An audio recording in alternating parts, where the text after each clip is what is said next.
ایک दरवेश थे, उनके मुर्शिद का विसाल होने लगा, खड़े रो रहे थे. गौर से सुनिएगा. मुर्शिद का शाह अब्दुल रहीम विलायती रहमतुल्लाह अलैह, जो हाजी इमदादुल्लाह मुहाजिर मक्की के मुर्शिद थे, विसाल होने लगा, रो रहे थे शाह अब्दुल रहीम साहब. तो मुर्शिद ने फरमाया रो ना, 3 दिन लोग आएंगे ताजियत के लिए, 3 दिन के बाद जाना फलां शहर में, फलां एक अब्दुल बारी नाम के आदमी होंगे, वो तेरी रूहानियत की तकमील करा देंगे, तेरे विलायत के दर्जे पूरे करा देंगे, वो तुझे रूह की सारी मंजिलें तय करा देंगे. और मुर्शिद का विसाल हो गया. 3 दिन के बाद जब वहां पहुंचे, लोगों का आना जाना, यहां से फारिग हुए, तो 3 दिन के बाद वहां पहुंचे तो शहर में जाके पूछा, कोई एक दरवेश है, अल्लाह के वली हैं, उनका नाम अब्दुल बारी है. उन्होंने कहा यहां तो कोई नहीं है. उधर पूछ, उधर पूछ, पूछते पूछते शाम हो गई, कोई पता ही ना चला. दूसरी सुबह फिर पूछा, एक बंदा कहने लगा अब्दुल बारी नाम का एक रईस आजम तो है यहां, बड़े घोड़े हैं, कुत्ते हैं, हिरन को, खरगोशों को शिकार करने के लिए, और बड़े बड़े उनके पास अस्तबल और बड़ा निजाम, दौलत माल. थक चुका था, कहने लगा चलो जाऊं तो सही. देखा तो अब्दुल बारी जिनकी हजरत ने फरमाया था वो वही थे.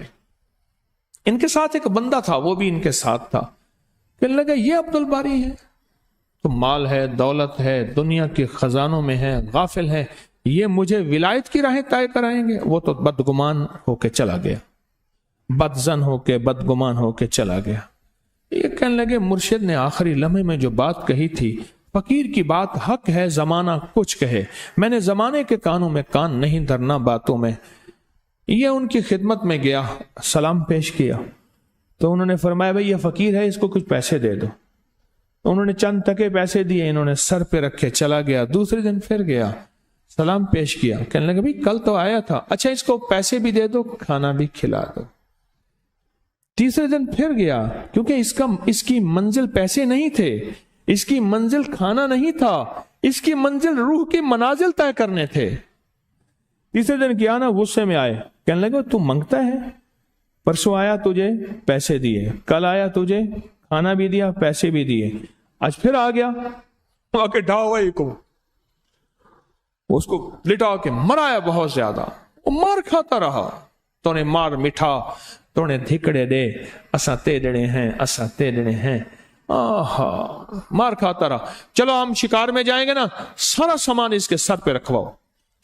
रोज आता है, पैसे ले जाता है, सारा सामान सर पे रखवाया, घोड़े साथ हैं, तीर साथ हैं, और बावर्ची खाने पकाने वाले साथ हैं. और जनाब काफिला चल पड़ा, और जब शिकार पे गए, सबको शिकार पे भेजा, चलो भाई तुम इधर हिरन की तरफ जाओ, तुम इधर खरगोश की तरफ जाओ, तुम तलोर की तरफ जाओ, तुम तीतर की तरफ जाओ, तुम बटेर की तरफ जाओ, तुम इधर जाओ. सबको भेज के इसको बुलाया, कहा मैं बैठता हूं मुराकबे में, मेरे पीछे चुप करके बैठ, मैं रोज ऐसे करता हूं, मैंने अपनी दौलत में अपनी विलायत को छुपाया हुआ है, कोई मुझे पहचान ना सके. और कहा कि मैं ये जरब लगाऊंगा, तूने ये जरब लगानी है, मैं ला कहूंगा तू इल्लल्लाह कहेगा, मैं अल्लाह कहूंगा तू हु कहेगा. इसको जरबें. शाम को आए सारे, हाँ जी शिकार लाओ, चलो जी पकाओ, खाओ पियो. दूसरे दिन फिर ऐसे शिकार के लिए चले, फिर एक तरफ ले गए, सब चले गए ना, सबको भेज देते थे, इसको बिठा लेते थे.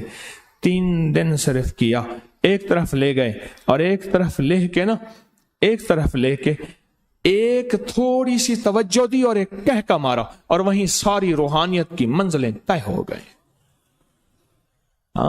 तुझे क्या खबर किस फकीर ने, किस वली ने अपने आप को किस रूप में छुपाया हुआ है. तू तो जाहिरों को देख के फैसले करता है, जाहिर को देख के फैसले करता.